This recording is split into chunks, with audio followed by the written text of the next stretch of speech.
So మీరు 2019లో మీరు పంచాయతీ కార్యదర్శిగా సెలెక్ట్ అవ్వడం జరిగింది. సో అప్పటి నుంచి ఇప్పటిదాకా మీరు ఆల్రెడీ అటు ఉద్యోగం చేస్తున్నా మీరు ప్రిపేర్ అయ్యారు. సో ఇప్పుడు ఈ జర్నీలో మీరు చాలా మంది స్టూడెంట్ ని చూసి ఉంటారు. సో అశోక్ నగర్ సరౌండింగ్ లో కావచ్చు, బయట ఎక్కడైనా సరే చాలా మంది స్టూడెంట్ ని మీరు ప్రిపరేషన్ లో ఉన్నటువంటి ఆస్పిరెంట్ ని చూసి ఉంటారు. సో చాలా మంది స్టూడెంట్స్ వాళ్ళ యొక్క ఈ ప్రిపరేషన్ జర్నీలో కామన్ గా చేసేటువంటి మిస్టేక్స్ ఏంటంటే మీరేమంటారు?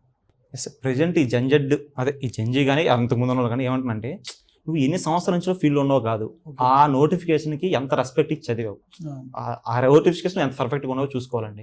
చదివేటప్పుడు ఒక తపస్సులాగా చదవాలి, వేరే డీవియేషన్ పెట్టుకోకూడదు. ఎందుకంటే మనకు చాలా తక్కువ టైం ఉంటుంది, పైగా అవకాశాలు పోతే మళ్ళీ రావు. మా గ్రూప్ లాంటి అవకాశాలు అనేది 2018 తర్వాత 2023 నోటిఫికేషన్ వచ్చింది, 5 సంవత్సరాల గ్యాప్ వచ్చింది. అది తర్వాత మళ్ళీ 2 years లాగ్ అయింది. కాబట్టి ఏమంటారంటే, మీరు Group 2 రేంజ్ లో ప్రిపరేషన్ చేస్తే మీకు ఏదో Group 3 Group 4 కోర్టు అసిస్టెంట్, కోర్టులో జూనియర్ అసిస్టెంట్, గ్రామ ఏదో ఒక జాబ్ వస్తుంది, ఒక బ్యాకప్ ఉండి తర్వాత మీకు కావాల్సిన డ్రీమ్ జాబ్ సాధించుకోండి అంట. కాబట్టి ఉన్న సంవత్సరం మీరు ఒక సంవత్సరం పాటు త్యాగాలు చేయాలండి. కొన్ని చిన్న చిన్న సంతోషాలు త్యాగం చేస్తే మీ ప్రయత్నంలో ఖచ్చితంగా నిజాయితీ ఉంటే ఖచ్చితంగా సక్సెస్ వస్తుంది. అదే స్ట్రాటజీ, ఏం లేదండి, సక్సెస్కి ఏం లేదు.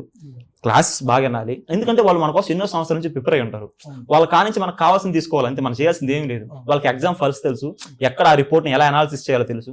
ఏది చదవడం కన్నా ఏది చదవకపోవడం తెలియాలంటే మనం క్లాస్ కూర్చుండాలా, డౌట్స్ వస్తుంటాయి, డౌట్స్ ని ముందు మనం అందరికీ అడగాలి. ఎక్కువ టెస్ట్ సిరీస్ రాయాలా, ఎక్కువ టెస్ట్ సిరీస్ రాస్తే ఏమవుతుందంటే కాన్ఫిడెన్స్ బిల్డ్ అవుతుంది. నువ్వు చేసిన తప్పులే తెలుసుకోగలవు, ఆ తప్పును సవరించుకుంటా పోతే. నువ్వు ఎప్పుడు ఒక పాలిటీ క్వశ్చన్ తీసుకున్నారండి, పాలిటీ క్వశ్చన్ చాలా ట్రాప్ అలర్ట్స్ ఉంటాయి.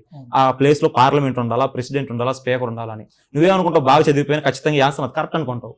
కానీ నువ్వు ఆన్సర్ చూసుకున్నాక ఇది రాంగ్ అయింది. ఎందుకు రాంగ్ అయిందంటే ఎక్స్ప్లెనేషన్ చూసుకోవాలి. ఓహో, ఇన్ని రోజులు నేను బ్యాడ్గా అదే తప్పుగా చదివాను, ఇప్పుడు దాన్ని కరెక్ట్ చేసుకొని నెక్స్ట్ అలా తప్పుడు చేయాలని. నేనేమంటానంటే, నువ్వు చేయాల్సిన తప్పులని టెస్ట్ సిరీస్ లో చేసేసి సరిదిద్దుకొని ఉండాలి.